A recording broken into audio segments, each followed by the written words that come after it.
Well, it's Tuesday Wrestling, and you all know what that means. That means once again we're going to be reviewing more with New Japan Pro Wrestling with World Tag League with A block matches only. So we're going to focus on that. And then, of course, we move on with NWA Powerrr with some interesting matches. The NWA World Television title is on the line. Mims defends it. We even have several other matches, a mixed tag match between Brian Idol and Anatoly Markova, and versus Tom Latimer and Camille, and plenty others. And of course, we move on with NXT. As you know, we're getting closer to continue more with the qualifying matches for the Iron Survival Challenge. We have the tag team titles on and plenty other more. But we also going to be reviewing 3 Pro Wrestling Noah events. The first one is going to be, of course, with Sunny Voyage that took place on the 17th of November, and of course the 18th, and then finally their last pay-per-view show, Star Navigation, that features only 2 title matches: the GHC Tag Team titles, and then of course the GHC Junior Heavyweight Championship. Then we move on with some news updates to tell what's been going on in the world of pro wrestling, such as what events the promotions are throwing out, who's booked, who is being set for matches, any wrestlers that have been signed or departing from the promotions, injured wrestlers, the whole enchilada. So, let's get ready for another episode of the Deleted Wrestle Zone.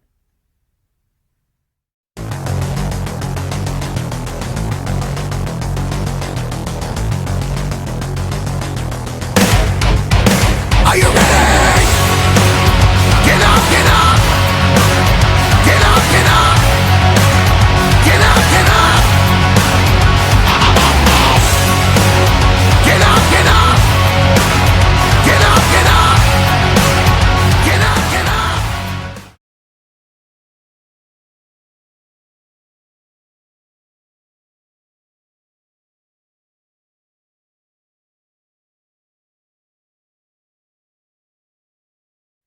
Welcome everybody to the Deleted Wrestle Zone, all things that is pro wrestling with AEW, NXT, New Japan Pro Wrestling, Impact Wrestling, the National Wrestling Alliance, various promotions, wrestlers, matches, and championships.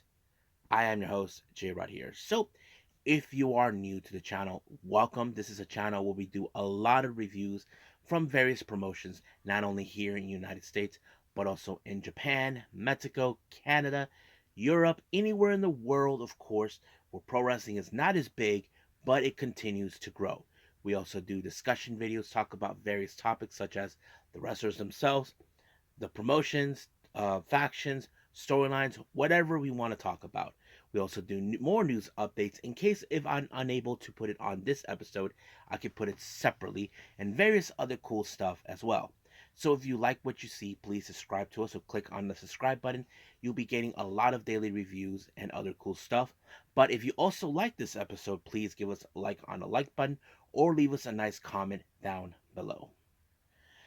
Now, let's begin with one of 3 shows from Japanese promotion Pro Wrestling Noah. Now, I have been catching up with Pro Wrestling Noah for quite some time now.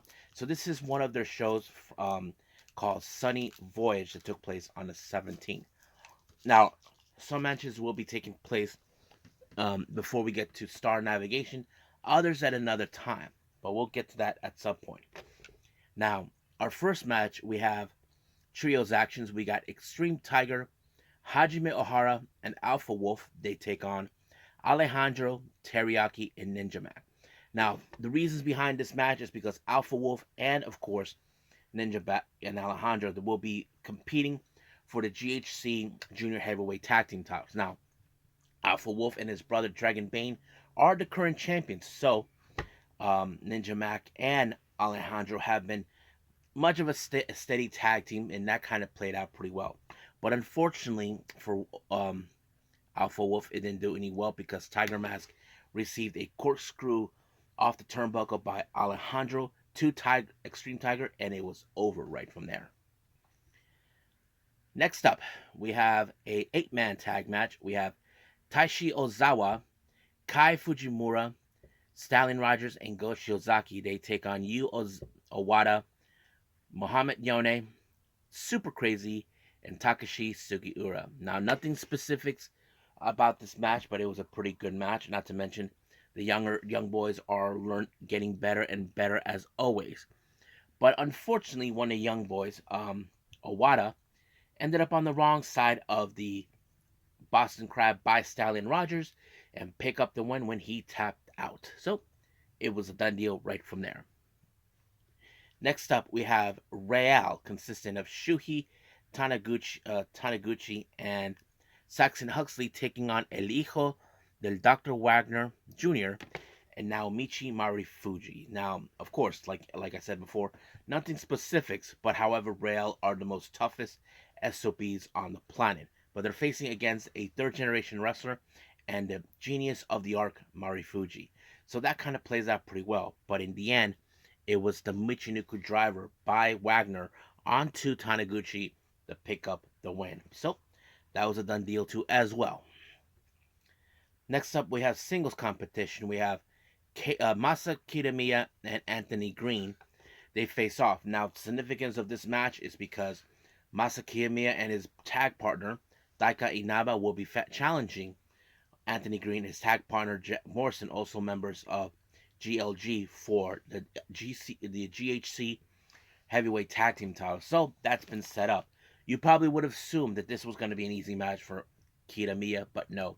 It was Anthony Green with a crucifix um on Kitamiya out of nowhere, but it was like played out pretty well. Of course, Kitamiya was not happy how the result. He had this match won, but it was overturned in some capacity. I was so impressed by that.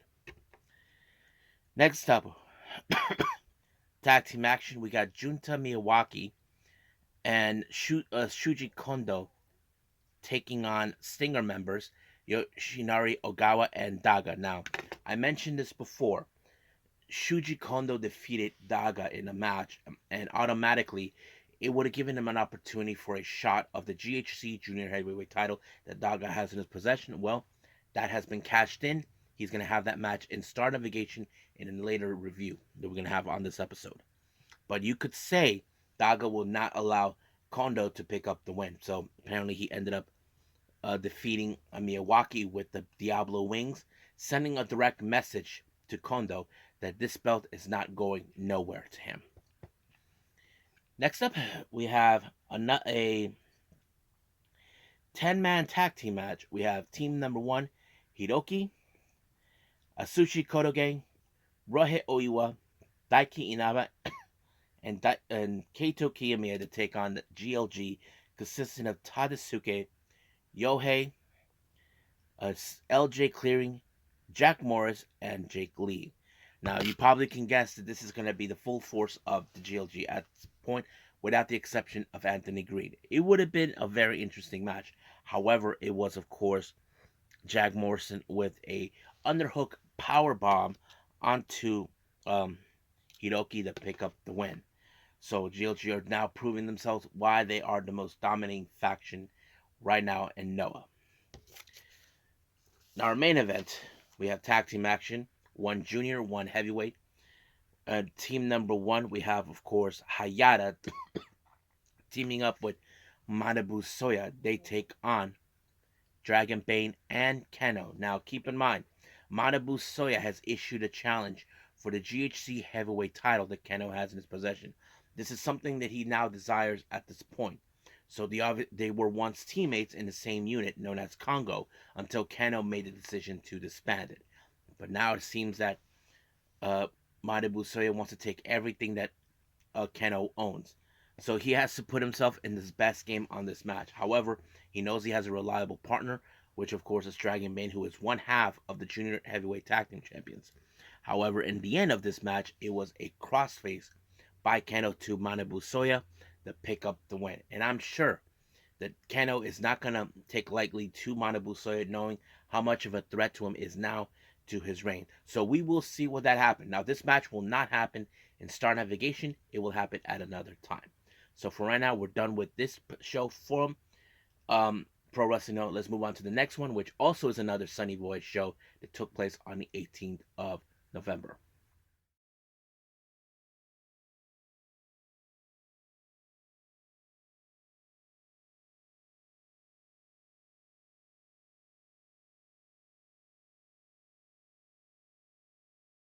Okay, we continue with more with Pro Wrestling Noah, and this time is more of Sunny Voyage. This took place on the 18th of November. Our opening match is singles action. We got the Young Boys, Yu Owada and Taishi Osawa. Now, these two guys have teamed up before, they have faced off each other across the ring. However, they continue to improve their skills. However, in this particular match, the fan favorite had to be, I think it was Osawa. Yeah, Osawa was the fan favorite. But of course, like any other time when we see New Japan's Young Lions, they normally pick up the win when they apply the only move they're allowed to try, which is the Boston Crab, which was a simple move, but they perfected it as they grow and grow and grow.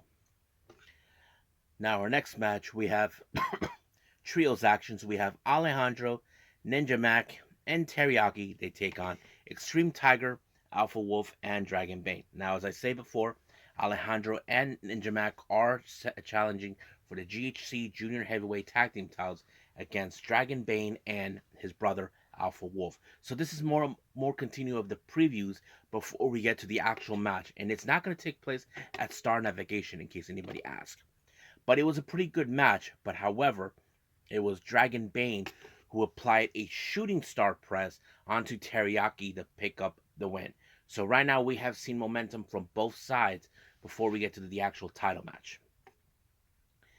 Next up, we have singles action. We got Kai Fujimura taking on Rohei Oiwa. Now, of course, Fujimura is not a fan of Oiwa due to the fact that Oiwa is a New Japan Young Lion, but he arrived in Noah of the request of Keito Kiyomiya, and that sort of sets in. And keep in mind, it's based on turf dispute, that sort of thing.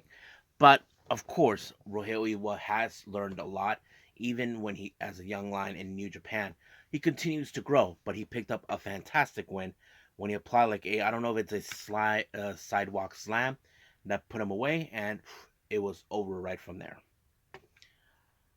Next up, we have Hajime Ohara and Manabu Soya taking on Super Crazy and Keno. Now, more preview matches before Keno faces off against Manabu Soya for the GHC Heavyweight Championship. You can say that there's been momentum between both sides with Keno and Soya in order to get a much better feel before their actual championship match.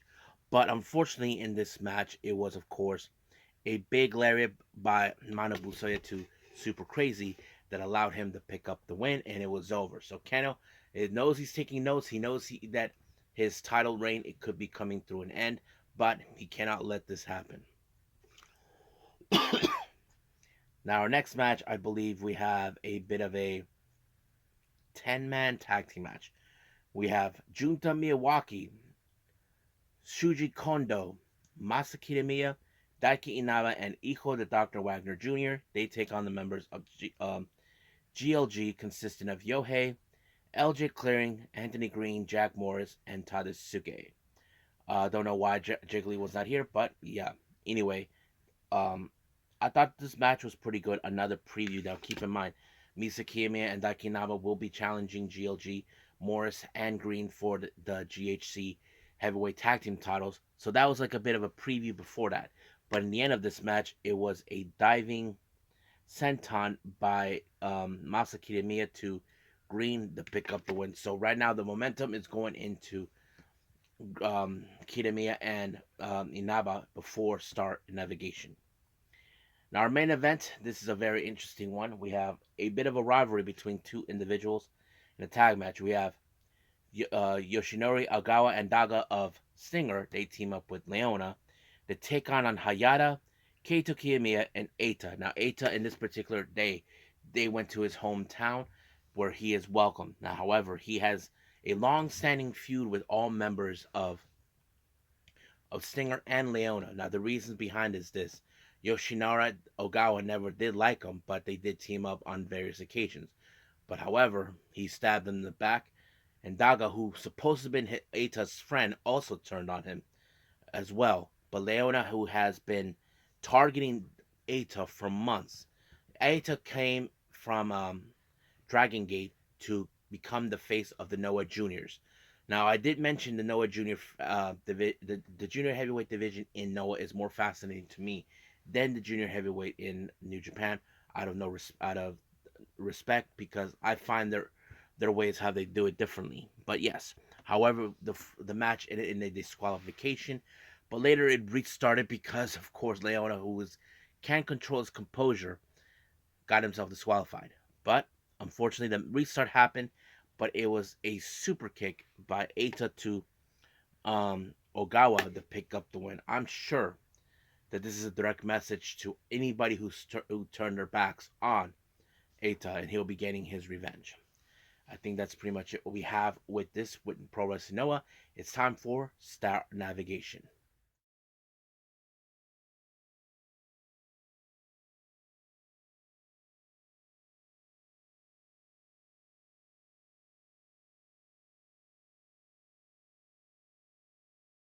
Okay, more with Noah, and this is our final one with Star Navigation. They only feature only two championship matches, which is the GHC Heavyweight Tag Team titles, and of course the GHC Junior Heavyweight Championship. So we will get to that. Now, our opening match, we have a singles match. We have Taishi Ozawa taking on Junta Miyawaki. Now, of course, uh, was it Owada? Ozawa has been one of the most rising wrestlers in the Young Boys camp. Basically, you could think that he would have put up a good fight, but unfortunately, Junta Miyawaki, who's been himself a young boy, showed him how things are done in experience when he put him in a submission move. Now, personally, I would have thought he would have put him in a Boston crab, because that's what they put the young boys for, to show them how it's done. But he put a different type of submission that I don't even know what to call it. So we'll just leave it as that. Now we move on with 8-man tag match.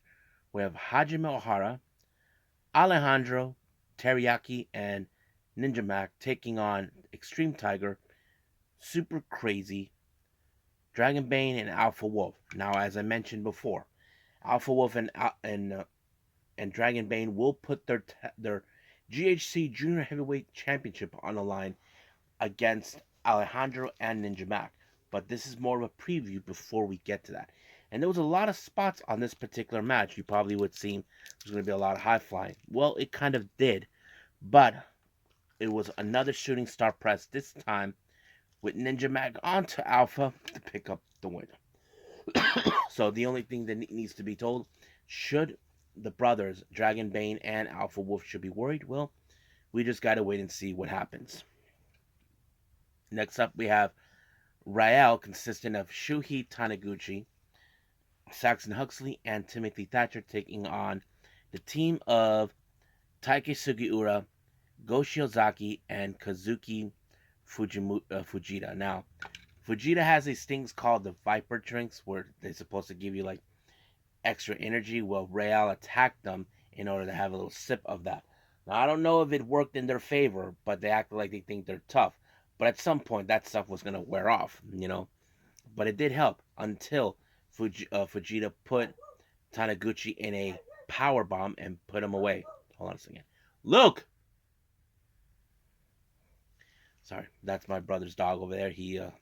We're dog sitting at the moment. So anyway, uh, but yes, so there's nothing significant about any storyline or anything feud with this match, but it did show a bit of the comedy where Real tried to take the red Viper drink in order to become stronger, but it didn't work in their favor. So, hold on a minute. Sorry that I had to pause it from there, but anyway, so let's get started. But yes, so there was nothing significant about this match. So moving on, we have tag team action. Kai Fujimura teaming up with Leona to take on Eita and Hayata. Now, we know Leona has issues towards Eita. Now, Eita has proven why he wanted to be the face of the Noah Juniors. Now, he was one of the top champions in Dragon Gate. So he's now making a name for himself in Noah, which, of course, it's really interesting. But Leona is trying to derail them. He's always been on his ass to derail show why he should be the face of the Noah Juniors. But fortunately, it was an amazing but deadly drop kick into the face of Fujimura and allowing for Eita to win. Leona, of course, you can tell he's livid. but that's how things roll with him. Now, next match we have Hiroki, Asuchi, Kotoge, Titus Alexander, and Naomichi Marufuji taking on members of um, GLG, Tadasuke, Yohei, CJ, Cleary, and of course Jake Lee. Now, of course, you got to remember the two of their members will be putting their titles on the line, so we'll be getting that in a bit. But it was nothing significant of this match, but it was a pretty good one. But I never see CJ Cleary pick up a win, but he picked up a very fantastic win with the Irish smash onto Kotoge to pick up the win. So we could see maybe CJ Cleary maybe get a championship opportunity, but I cannot determine what division he is. Is he heavyweight or junior heavyweight? That's something I cannot distinguish just yet. Until I don't know if anybody said it, but yes, I'll figure that out. Next up, more preview with, of course, the later on upcoming match between Monobu Soya and Keno. So there's a 6-man tag match. Soya actually teamed up with Rohit Oiwa and Keito Kiyomiya, which I had to say good choice, while Keno teams up with uh, Stallion Rogers and Iho the Dr. Wagner Jr. So basically, this was a pretty good match. There was some great moments, especially with Wagner, how he was bringing up a bit of the energy into the match. But unfortunately, that wasn't the case because it was Manabu Soya with a jumping DDT onto Stallion Rogers to pick up the win. So the honest question does tell, should Keno be concerned that he could lose his belt against a guy like Manabu Soya? Well, he could, but Keno will not go down without a fight, which that's why he's a total badass. Now, we jump into our first of 2 championship matches. This is in the semi-main event. This is for the GHC heavyweight tag team titles. We have the challengers, Daiki Inaba and Masa Kitamiya, taking on GLG, consistent of Anthony Green and Jack Morrison. Now, they have been very successful in defending these belts, but when it comes to, of course, Inaba and Kitamiya, that's a different story. We know that Kitamiya is a bit of a powerhouse in every way possible, but of course, that was the bigger threat. But unfortunately, it was Anthony Green with a 450 splash on Inaba that allowed him to retain the belt. Now our main event is the GHC Junior Heavyweight Championship. We have the challengers Shuji Kondo and Daga. Now keep in mind, Shuji Kondo pinned Daga in a singles match, but that gave him an opportunity to cash in a chance of the GHC Junior Heavyweight Championship. So I thought this was a pretty good match because it showed the Daga is trying to prove that he is the ultimate junior heavyweight competitor. But however, he was no match. Well, Shuji Kondo was no match for him because he applied the Diablo wings to retain the title. But however, who was going to be the next challenger? Well, it's someone that Daga knows, and that is, of course, Eita. If you guys don't know, Daga and Eita go way back to their Dragon days when Eita was the leader of RAD and Daga did a tour with them several years ago. I remember Daga was doing that tour. Um, but yes, but of course, Daga was not going to let somebody like Eita try to rain on his parade, so he gave him the Diablo wings. But sooner or later, Eita will get his opportunity for that title. And I wouldn't be surprised if he wins it before the end of this year or the start of the new year. So we will see which is or. So I think that's it pretty now with all the Noah stuff. Let's move on with New Japan Pro Wrestling with day 7 of World Tag League.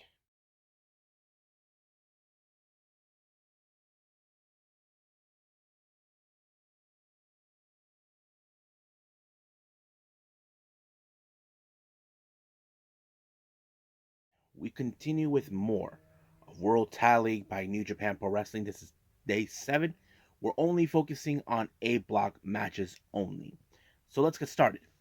Our first match, we have the War Dogs versus the Gates of Agony. Now, I had a finger that this is going to be a slobber knocker match. Now, you know the War Dogs, they like to beat up their opponents.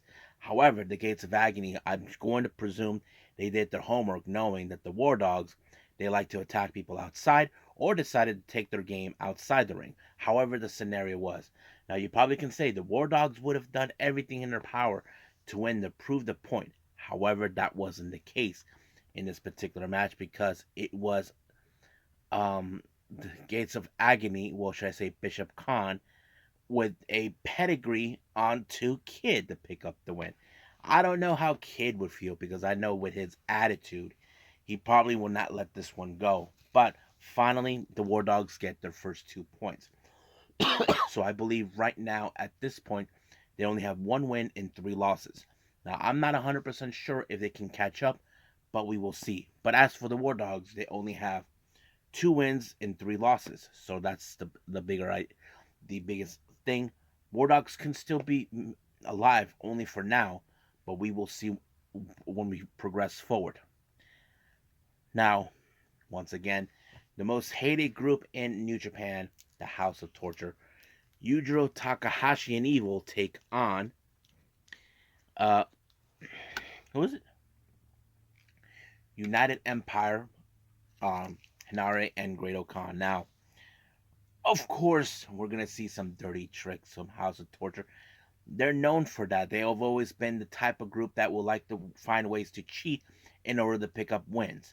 However, things did not go exactly to House of Torture's plans. Apparently, they did everything exactly according to what they were supposed to do. But apparently, Kanemaru misfired on his whiskey onto show. But it was Yujiro who ended up being green misted by Khan in order to pick up the win until he applied the eliminator. Now, I don't know what Yujiro Takahashi makes of this, but I'm more concerned Khan doing the green mist because there is one person will not be satisfied by using the green mist, and that would be the Great Muta. But we'll see what happens until then.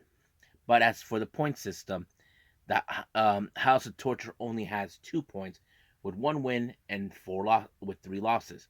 As for um, United Empire with 2 wins and 3 losses with the total points of 4. So we will see how far they progress both teams. Our next match, we have TMDK, Haste and Nichols taking on Yano and Ishii. Now, of course, TMDK are the fan favorites to pick up the win. But of course, like any other type of match when it comes with Yano, I wish Kevin Kelly would say, "Oh, my monitor went out." Well, that's exactly what happened. The monitor went out onto Haste, and allowing for Yano to pick up their next 2 points. So currently, right now, Chaos has 4 points with 2 wins and 3 losses. But as for TMDK, well, unfortunately, this is their first defeated loss, so they remain at 6 points. So this is, hold on, this is 1-3. So basically, that's pretty much how it goes. I'm sure TMDK would love to get revenge on this match, but we will see how far. Now, our main event, this is a very interesting one. We have Shota Umino and Ren Narita taking on Keito Kiyomiya and Rohi Oiwa. Now, of course, I'm sure Ren Narita and Umino are not happy to see Oiwa across from them, kind of siding with Noah, because as you know, Oiwa is on excursion domestically in pro wrestling Noah. But it was a pretty good match, not gonna lie. I think this is one of those, not just where you see, okay, Kato Kiyomiya who wants to prove he is the future of Noah. You got guys like Narita and Umino who are the future of New Japan. So that kind of collides into their own, okay, what's their destiny. But however, it was the Death Rider by Umino onto Iwa to pick up the win. I thought it was a pretty good one. So we will see how far progressing will this go. But however, Umino and Ren Narita are currently now gained 6 points with 3 wins and 1 loss. However, Oiwa and Kiyomiya have 4 with 2 wins and 2 losses. So we will see how that moves on forward. So I think that's pretty much it with New Japan. Let's move on with NWA Powerrr.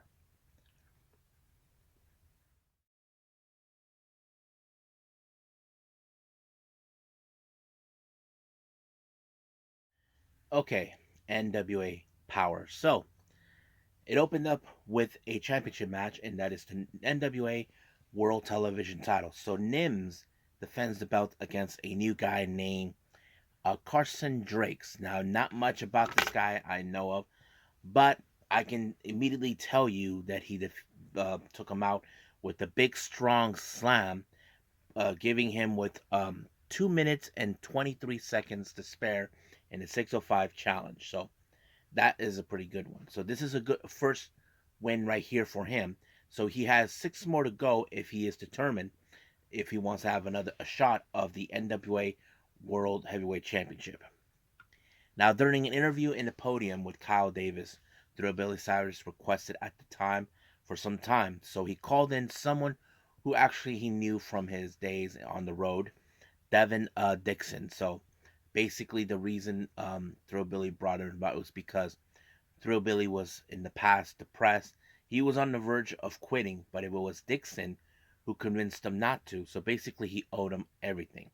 So in a ways like this, he made sure he got a job at NWA, but also to get a title to give him an opportunity of the national championship. So of course Dixon accepted the challenge. So we will see how this one progresses forward.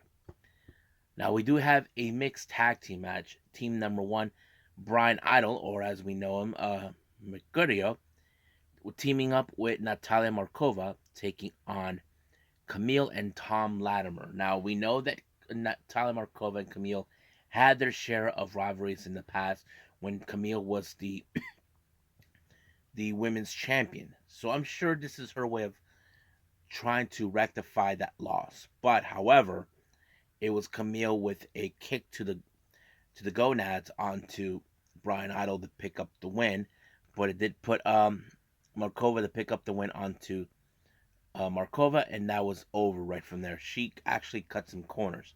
I don't think nobody expected her to do that, but she did what she did because, as you know, I'm going to presume that the reason she did it was Tom Latimer did not get what he wanted because she's always stood by her man's side. We will see where that goes. Now, during a interview with May Valentine, she interviews that moron Joe Alonzo, telling him all about this wrestler that he doesn't know much, but he feels like it was a clear waste of time. So he acts like he thinks he's a bigger star, but we'll see about that. Now, as you know, the Spectaculars are in turmoil since Brady Pierce turned on them, and of course, are looking for new members. So they found a guy named what's his name again? Slade. So basically, it appears that he gave a good speech, like he wants all this and that. But however, Rolando is not 100% sure because he doesn't bring the sexiness out of it. I feel like Russ Freeman is sold on him. So this is the points they gave him.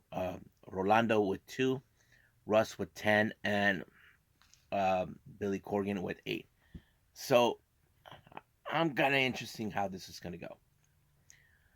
Now we got our debut match with Tiffany Nieves taking on Ruthie J. Now, it's no secret what Tiffany Nieves' true intentions. Seems that she is gunning for gold in the NWA. She put up a hell of a fight, but she put Ruthie J in an armbar to pick up the match. Now, during an interview in the back with May Valentine, she interviews a slime ball. So basically, their first opponents they will be facing on their debut match will be against the Country Gentlemen. So basically, this is going to be a very interesting storyline.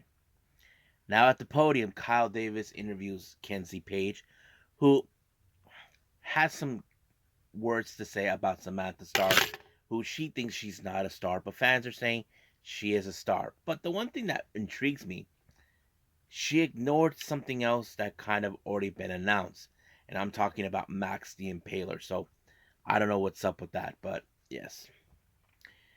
Now our main event, we have Jack Stain and Storm teaming up, taking on Mike Knox and Trevor Murdoch. Now it seems like the match was going well, but Trevor Murdoch put out a chair and the match ended in a no contest DQ. However, it was because Murdoch has been frustrated, all thanks to that Weasel Aaron Stevens, costing Knox and Murdoch the chance to win the NWA Championship.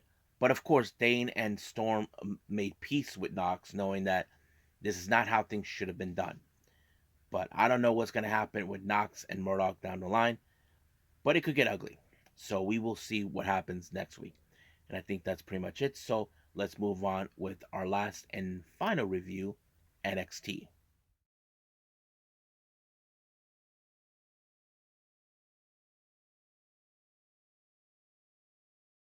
Okay, NXT, our final review. So let's get it started. It started out with the NXT tag team titles on the line. As you know, the family were attacked by the cousins Garza and Humberto just for a shot of the title. But however, when the cousins were coming out during the ring entrance, well, the family decided to retaliate to do them a favor. So this became a full blown brawl.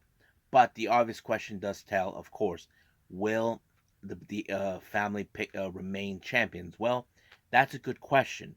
But there were a moment where we saw the bada bing, bada boom on Garza, but it was Tony D'Angelo who sacrificed Stacks to take out Humberto in order for D'Angelo to pick up the win, and that allowed them to retain the titles with the pinfall 1, 2, 3. Now, as you know, Baron Corbin has been getting in the head of Dragunov about, I have everything. You left your wife and son behind in Germany, calling him that he's selfish and unworthy champion. But however, Frazier, on the other hand, he was just stating the facts with what he thought that maybe Corbin was right. But however, Dragunov doesn't seem to see things that way. So basically, he put himself in a bad predicament towards Dragunov. So there was a match set on this one. Now, as you know, for the last couple of weeks, we've been seeing WWE legends picking their talent for the Iron Survival Challenge. However, Lawler picked for this is who he picked for the men's side: Braun Breaker and Eddie Copeland. As for the women, Kalana Jordan and um, Kiana James. So that's are the picks of the evening. Now we do start out with the Iron Survival Challenge qualifier for the for the women's side. We have Kalani Jordan and Kiana James. Now remember, last time Kiana James cost Roxanne Perez a shot to be in the Iron Survival Challenge because she was sick and tired of her and this and that. However, seems like things were going Kiana James's favor, but Roxanne Perez decided, like the old saying goes, an eye for an eye. So she lost focus, but Kalani Jordan took her out. Then she applied the split moonsault and blammo, picked up the win. Now, speaking of the Iron Survival Challenge, as you know, last week, Josh Briggs has now entered the of course the Iron Survival Challenge. However, they had a surprise visitor, and that person is Lexis King. Now, Lexis King sees how Brooks Jensen is all happy how things gone for Josh Briggs, but Lexis King has his own state of opinion. But of course, they don't. Of course, Briggs doesn't like that he's saying things about that towards his compadre. But later, they set up a match later on. Now, as you know, recently there's been the accusations on Carmelo Hayes on who really attacked Trick Williams. Well, apparently, our infamous Anonymous struck again, somehow obtained the footage of what really happened that night. Now, Trick Williams, on the other hand, there's a footage where you see him. He comes out all happy, but all of a sudden, Lexis King shows up and attacks him. So now it's been proven that it's 100% rock solid. Lexis King was behind the attack on Trick Williams. So I'm sure Williams and Mello are not too pleased with this thing. Now, as you know, Chase University has been under fire. Do some investigation. So apparently, Andre Chase broke his silence and he explained that there's been issues of gambling and misuse of funds, so he's going to issue a state apology. But however, the obvious question does tell, how did this happen? So possibly he didn't know. So we'll see where it goes from here on out. Now our next match is the Iron Survival Challenge for the men's. We have Braun Breaker and Eddie Thorpe. Now you probably say Eddie Thorpe should be in the breakout in this whole Iron Survival Challenge. Well, unfortunately, it did not do any well for him because Braun speared him and put himself in a good position in the Iron Survival Challenge at deadline. So he will be heading there soon. Now,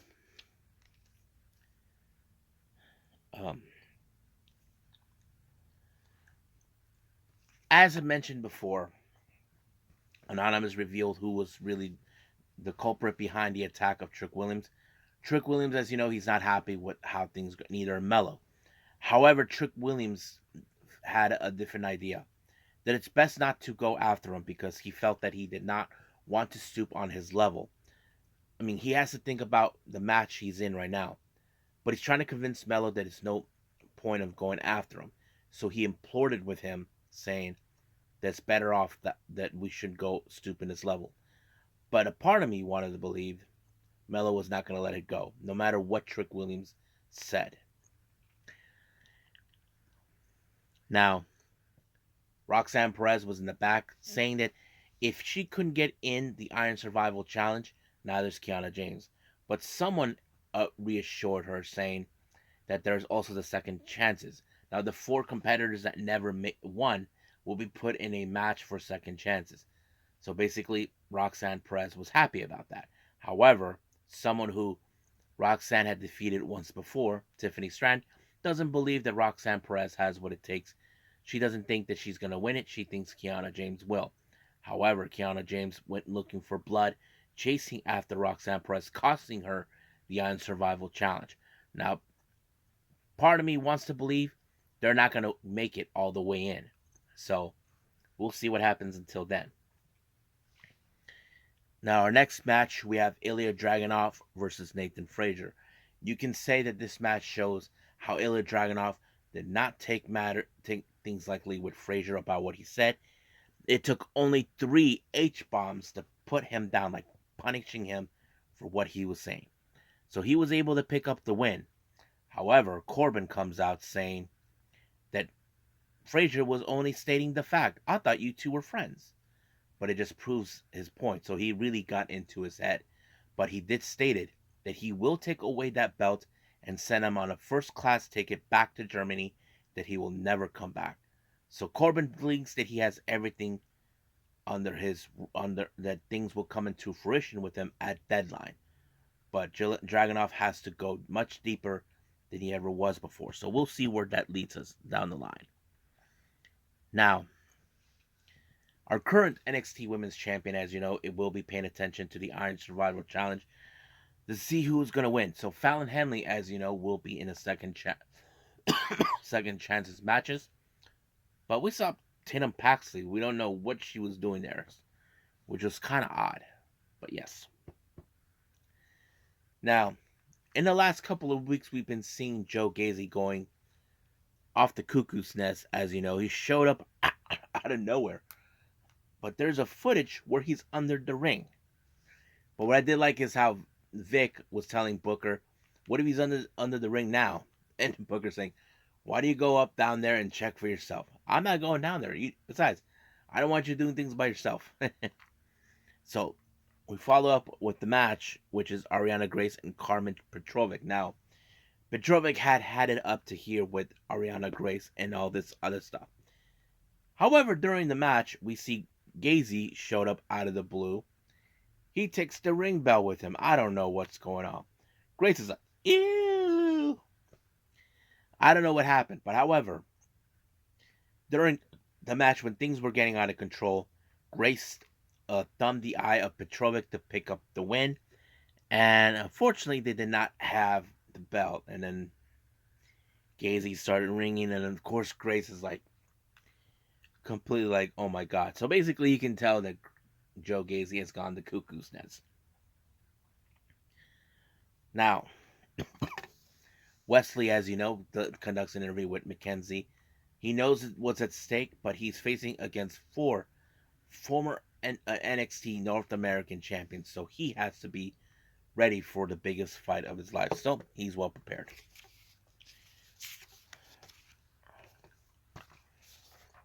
Now, our next match is Brooke Jensen's and Lexis King. Now, keep in mind, Lexis King said some criticizing words towards Jensen because he thinks that he's politically correct about everything. However, this match was cost thanks to Mella, who did not take the word of Trick Williams to let him go. And I had a feeling that was going to happen, but it did cost Brooke Jensen the match. Now, I'm sure that Jensen and Briggs are going to have a little chat with him, but we'll see where that leads us. Now, as you know, there's going to be like a number one contenders who's going to be facing Dom and Deadline. We have former champions like Wes Lee, Bronson Reed, Cameron Grimes, and Johnny Gargano. I have to say the match was pretty amazing and all this. I loved it. Former champions of the North American title. And Dom was right there watching because he knows he doesn't want Lee. However, his plans did not go accordingly because Bronson Lee, who's been at war with Ivar of the Viking Raiders, showed up. And of course, costing the opportunity to ensure that Wesley does not get another opportunity. But it was the cardiac kick by Wesley that allowed him to pick up the win. Now, as soon as that happened, Wesley told him that he will be seeing him. But Dom is confident believe that he will walk out still as the North American champion. But as soon as the match was over, we see a parking lot fight between Kiana James and Roxanne Perez. Now, I do predict in the second chances match that neither Kiana James nor Roxanne Perez are going to make it all the way. So I believe we have Family Henley and Thea Hill, who are the two most likely they could win that match. So we will see how that rolls up. But I think that's it for now for with everything else. And let's move on with our news updates.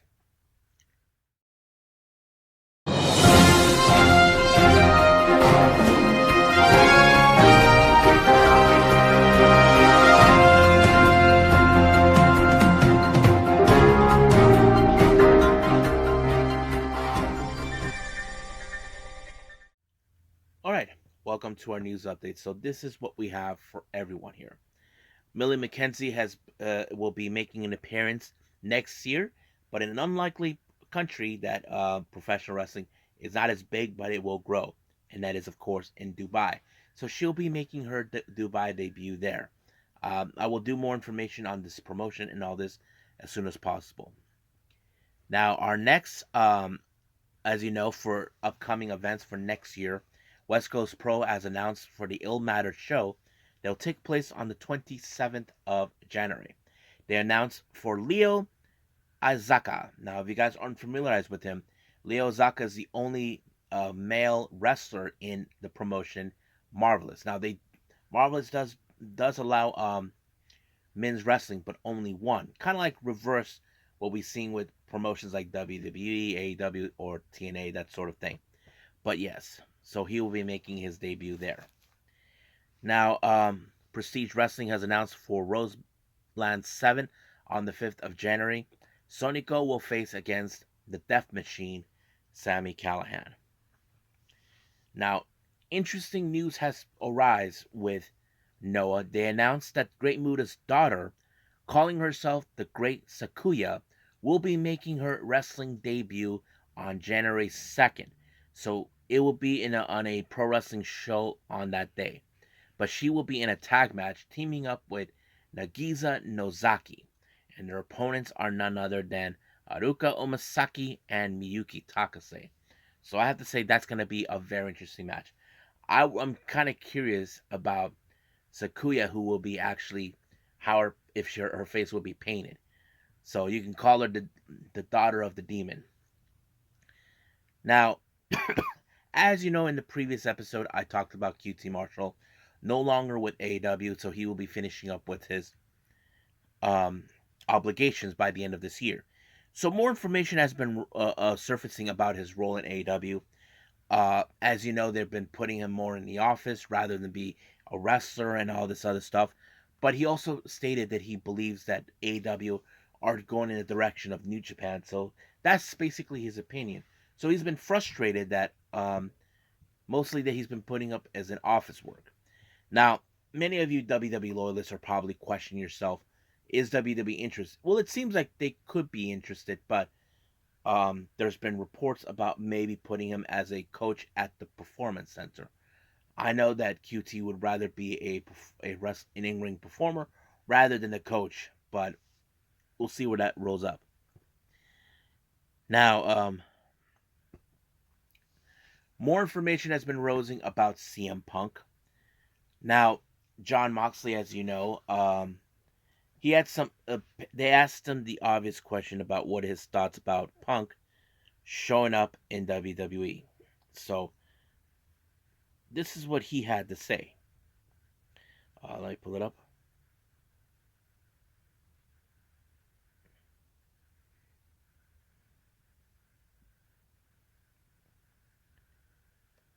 So he said this: "You don't want to know what I think. I didn't watch it. You don't want to know what I think." LOL. So basically, he doesn't want to tell us what we think.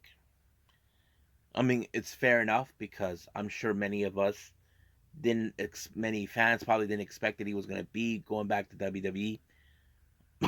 Others were probably hoping that he does, but it is what it is.